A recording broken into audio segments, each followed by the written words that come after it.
So what are you called? Meow. It's a funny name. Right. 2 rules. Don't run away. 2 rules. You catch as many mice as you can, and you never poo on my plot. Right then, shopping haul. It's obvious where I got these from, so I'm I'm not going to repeatedly say the name. This isn't like an official endorsement video or anything like that. All it is I have literally been out into town this morning and went into a certain shop and I've bought some bits and bobs for the garden. Some of it was purely, oh, that looks nice, let's get one of those, and some of it was off a list. My wife and I, our Claire, last couple of weeks, we've been constantly making changes to our what we're going to grow on the allotment list. So some of it was to fill those gaps in. But this one was purely because it looks nice. This will end up at the allotment actually, but it wasn't something we went out of our way to go specifically looking for. 2 Veronicas, which I thought were quite reasonably priced at £2. In fact, Ruby chose those, so well done, Ruby. I think they look beautiful. Right, we've bought 3 Casablanca garlic bulbs. Okay, you can see how much they cost there. And the reason I chose this particular variety was purely cost. They had another type of garlic bulb, but you only got 2 for the same price. So we've got 3 for the same price. Right, it's not often I actually go into town shopping, to be fair, because people do my head in. Why is it you always seem to get stuck behind someone that is in an absolute world of their own, walking at like 1 mile an hour, and they'll stop suddenly in front of you and you nearly end up inside them. You shouldn't get mad when you go shopping, but it makes me mad.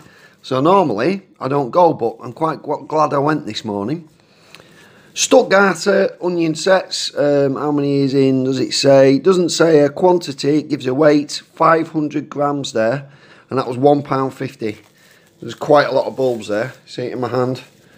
A lot of bulbs. So they're mainly going to go to the allotment, but any spares we will put in little holes in our own backyard, and I've just left a load of onion skin on there. Great. Right, this one, Eryngium.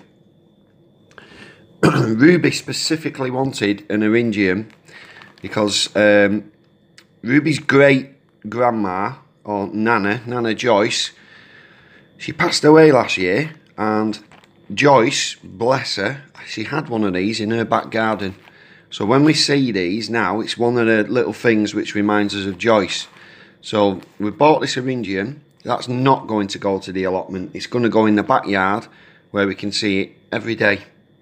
So, and I love that. I love when you give your garden, or things that are in your garden, when they have a meaning. I think that, it just like, it gives a lot of depth to the overall meaning of your garden and gives you more of a connection to it. And I just think it's beautiful that Ruby herself came up with the idea of getting one of these to help us all remember Joyce. So yeah, I'll plant that out fairly soon.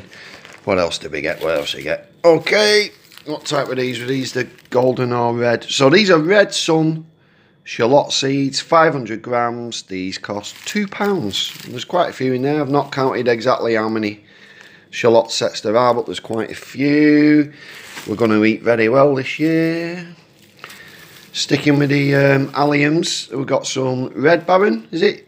Yeah, Red Barons, I think these were. 250 grams, £1.50.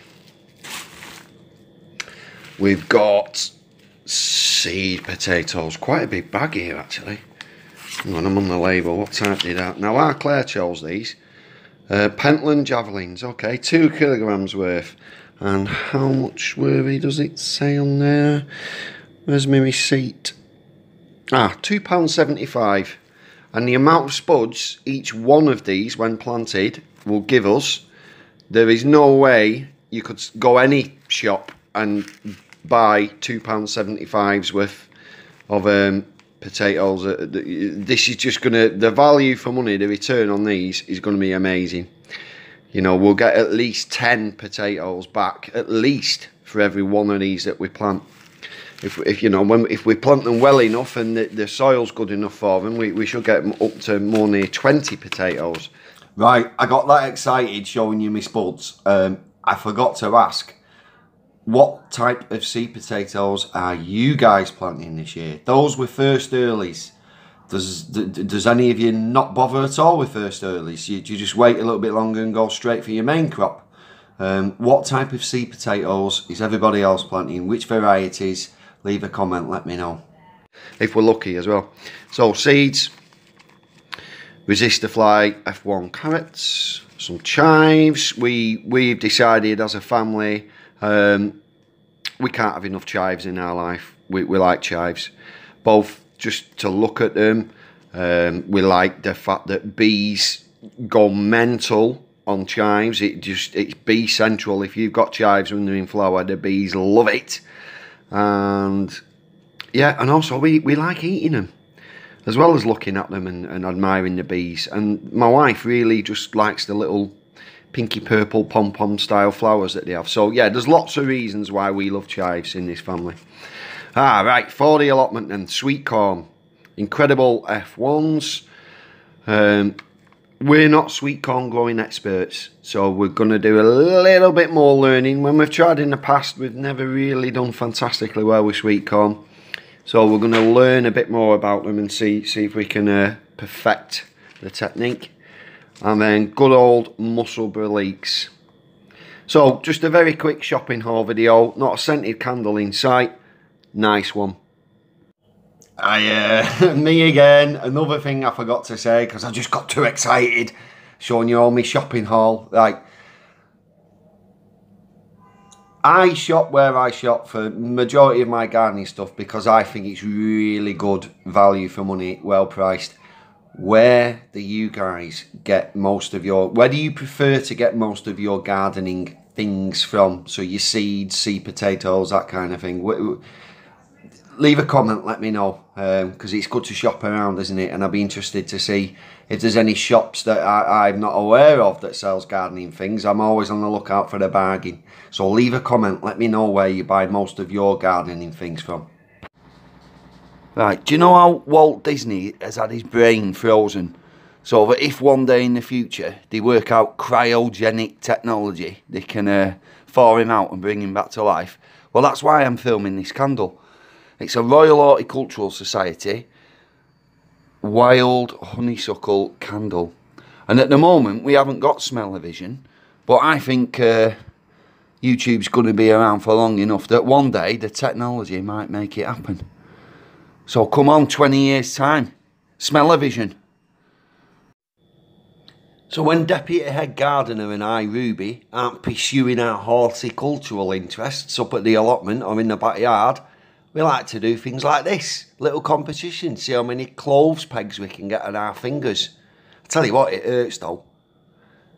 Our Claire says it's like having an extra child in the house. I don't know what she means. Thanks for watching, guys. Don't forget to press the like and subscribe button. Cheers. Nice one. See you later.